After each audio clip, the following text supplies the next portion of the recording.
I tweeted out something to the effect that the Uncommitted movement is really the Sunrise movement of 2024. Remember how Sunrise made this big thing, this big show of how they weren't going to fall in line unless it was Bernie, unless Bernie was the candidate in 2020. And then when the nominee became Biden, they all started jockeying for position with the Democratic Party. And they ended up doing exactly what the Uncommitted national movement is here. They're not technically making an endorsement, but they're urging people to vote against Trump and not vote third party. So here's the Uncommitted national movement. Trump's Project 2025, can you believe this, isn't just a policy. It's a blueprint for more violence and repression, both in Palestine and here in the U.S. Trump's allies are openly pushing for the destruction of Palestinian human rights and silencing those who fight back. So they talk about Project 2025. That'll show the Dems. Yeah, right, exactly. They talk about Project 2025 in this video, and I'll just have you know the word Israel, because I did a word search on Project 2025, just curious to see what it says about Israel. It says the standard thing. We have to make sure they're able to defend themselves against their regional adversaries. It's mentioned 4 times in 920 pages. Page 126, page 217, page 288, page 306. Hamas mentioned once in that context. Gaza, not mentioned at all. They will make a claim in this video we're about to show you that Project 2025 calls for abolishing humanitarian aid to Gaza. As far as I can tell, that is not true. I have not read the entire book, but I've done some research. I've done searches for, Gaza aid. What Project 2025 does call for is to rein in humanitarian aid to woke countries. Basically, they took language from USA. They want to take language from USAID, language out that talked about gender equity or gender fluidity. Basically, it's they want to take their culture war. It doesn't worldwide. sound like Gaza is going to fall under that category. That's right. Gaza's not woke. Remember, folks, Gaza's not woke. So Israel might fall under that category. Israel, yeah, that's true. Israel may be too woke for them. That's interesting. So I just want to preempt that because I want to play the video pretty much uninterrupted. But they do make some claims in here that Project 2025 calls for the abolition of aid to Gaza, which, as far as I could tell, like I said, is not true.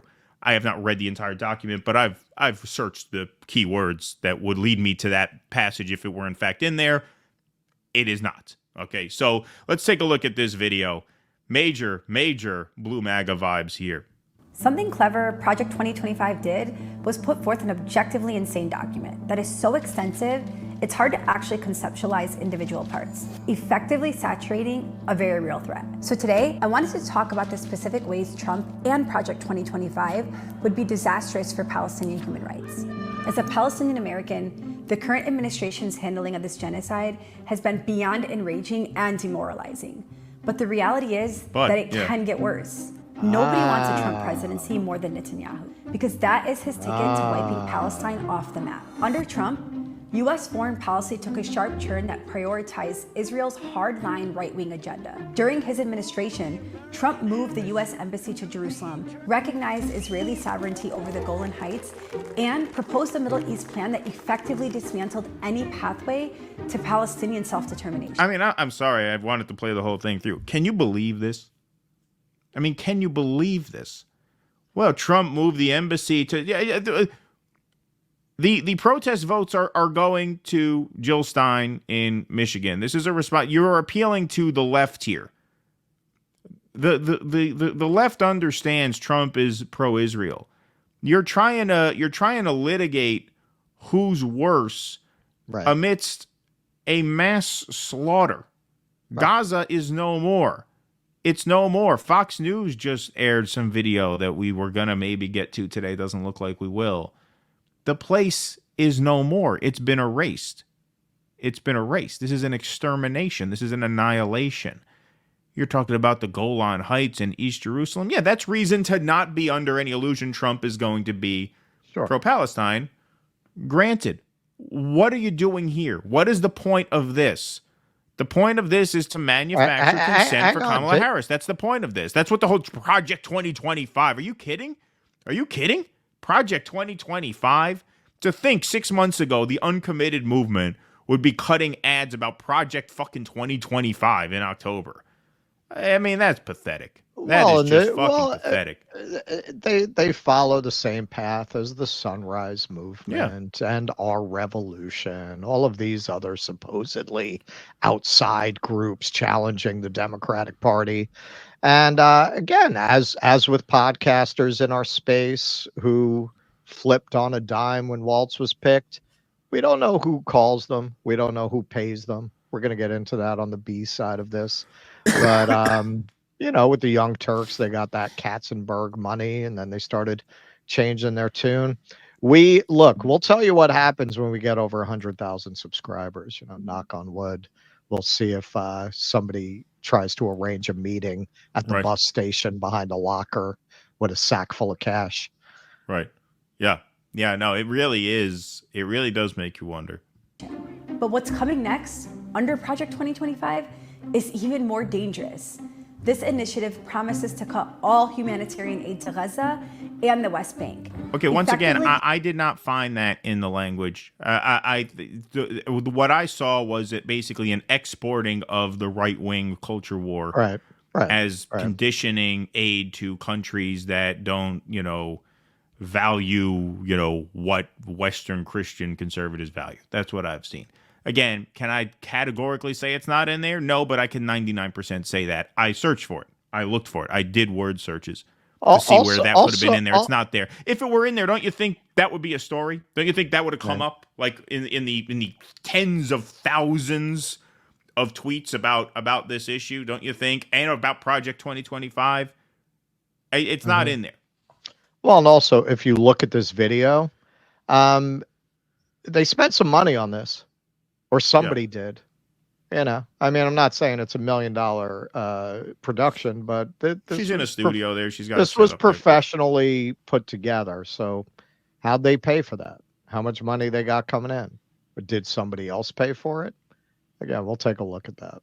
Closing off not just the meager resources getting in, but one of the only points of contact Gaza has with the outside world. There cannot be, between Jordan and Israel, within a few miles of Tel Aviv or Jerusalem or Haifa, there cannot be a state run by Palestinians because... David Friedman, Trump's former ambassador to Israel, is pushing for the annexation of the West Bank and has openly advocated for expelling Palestinians from Gaza, making it clear that there's no place for Palestinians in their own land. In Gaza's waterfront property. Where's the place for them now? We should play it through. There's no Gaza now. There's no Gaza. Where's the place for them now? Very valuable to...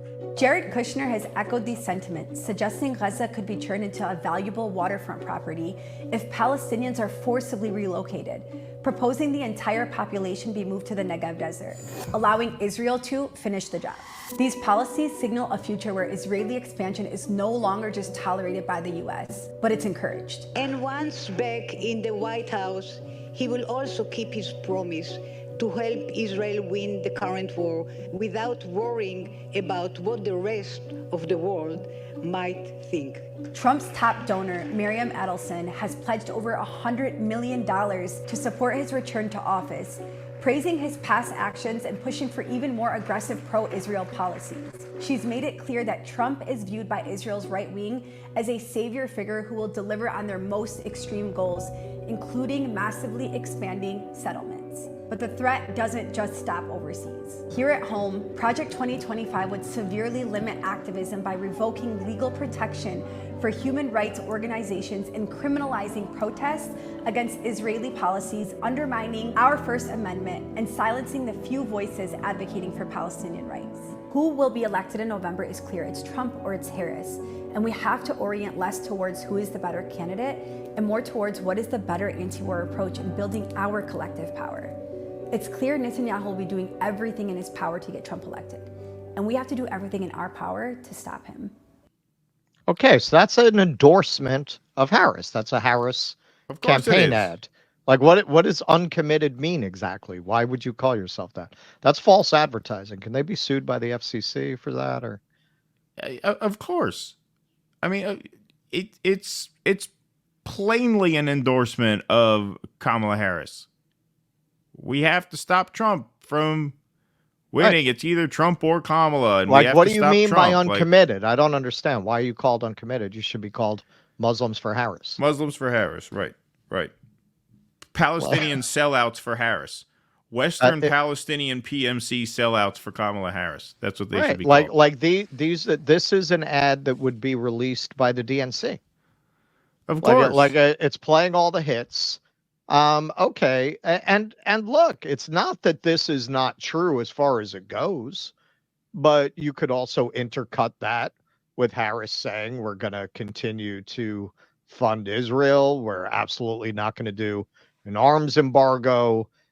Tim Walz, even as governor, took these positions regarding Israel, same exact positions. It's our friend in the Middle East. We have to support Israel. So, I mean, it really, in the end, yes, rhetorically, Trump is more extreme because he doesn't, as you say, he doesn't have a base to please. Right. That he has to pretend. So really, it's a difference between rhetoric rather than action, because the action is the same. These people are dead. Their homes are gone. Netanyahu has made it very clear. The U.S. is begging him to tell them what his plans are in Iran, and he's telling them to go get their fucking shine box.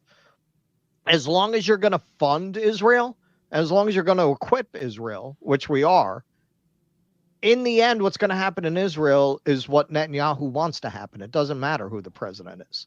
Of course. They've made that very clear. This is Gaza now. This was the Fox News segment. I can't pull it up on the screen. I have too many screens open. That's Gaza now. Is there a place for the people of Gaza there?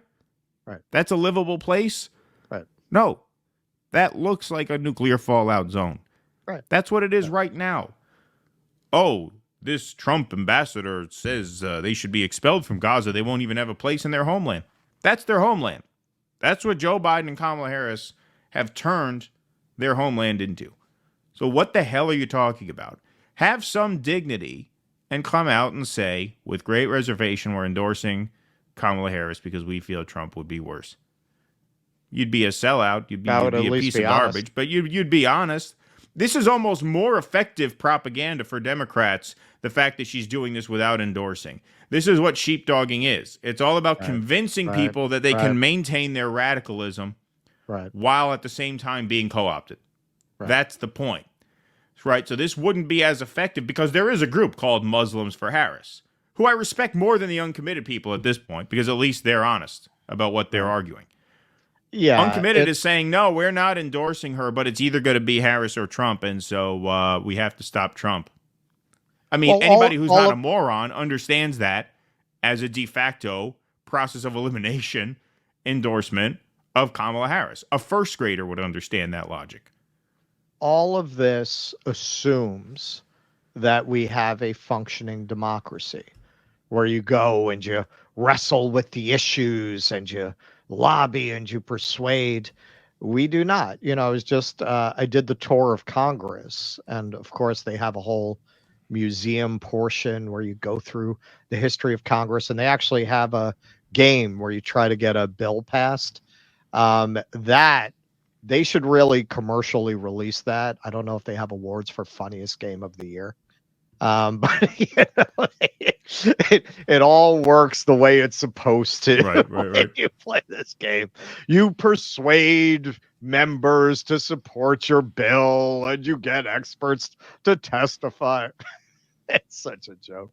But this is also what you get when you watch the corporate media. It's all very much within that vein. The overall message is that you actually have a working government, and you do not.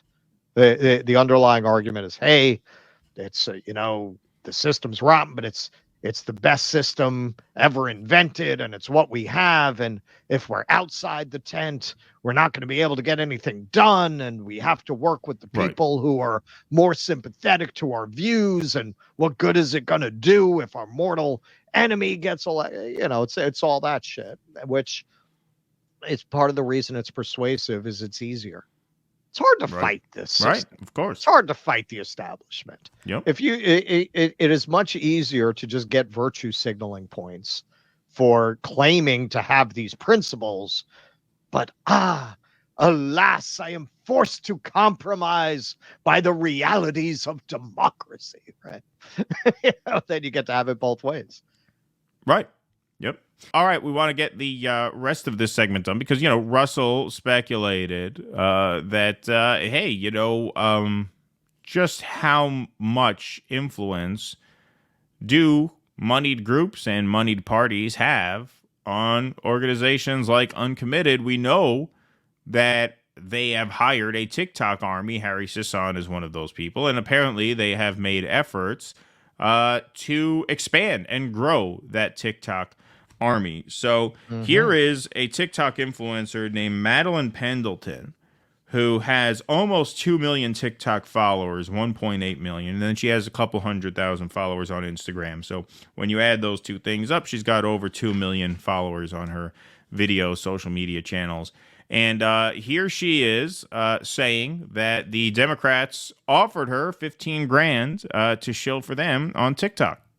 Thousands of dollars to make videos talking about. Did you guys know that the Democratic Party is paying people on TikTok thousands and thousands of dollars to make videos talking about how awesome the Democratic Party is? I know, because they've offered me nearly $15,000 to do just that. Did they say you could lay down in your shoe closet and to make the video? You don't even have to go to a studio or stand up. You could just kind of take a nap and do it before you fall asleep. They like that. That's authenticity. That's authenticity. It's real. It's real. Mm-hmm. It's candid. And to take attention away from that whole genocide thing.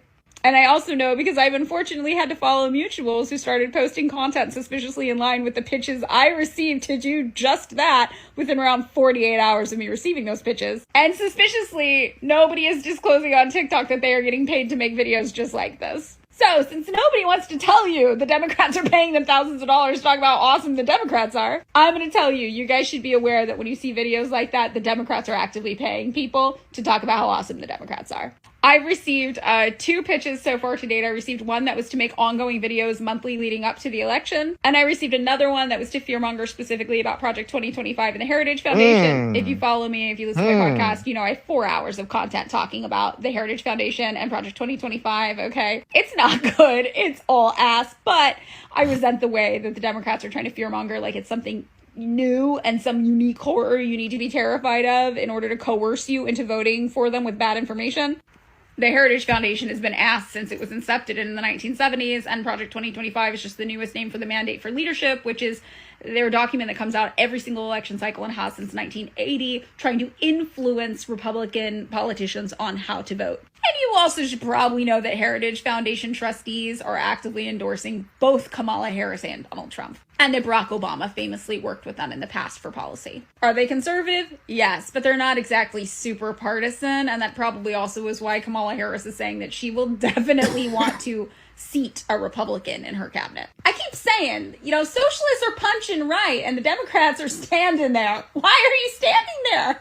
Anyway, since people making videos online aren't disclosing to you that they're getting paid thousands of dollars to do so, I just want you, consumers of media, to know that people are being paid thousands of dollars to make those videos. Yeah. So? That's so strange. She specifically says she's getting pitched to make Project 2025 videos, and this supposedly uncommitted group makes a video that looks like it cost a little bit of money, not exorbitant, but it was professionally done, about Project 2025. Connection? You be the judge. Yeah. I mean, certainly not outside the realm of possibility, I would say. I would say 99% they got paid to do that. Because why would you pick that specifically? Yeah. Why that? Project 2025? Why would you talk about, wouldn't you really want to talk more about just the Trump part? Okay, that makes sense, right? Right. But why would you spend so much time on Project 2025 if no one told you to do that? So when you put that together with what she says, I would say 99% they're working for the DNC.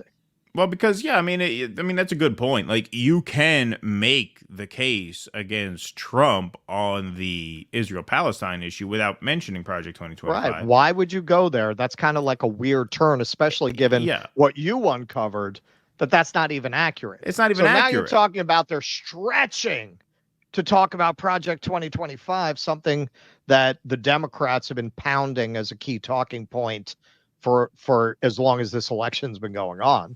Right. Why? Like, why would they pick that as a main talking point if no one told them to? That combined with what she's saying, and I believe her, yeah, man, they got paid to make that video by the DNC.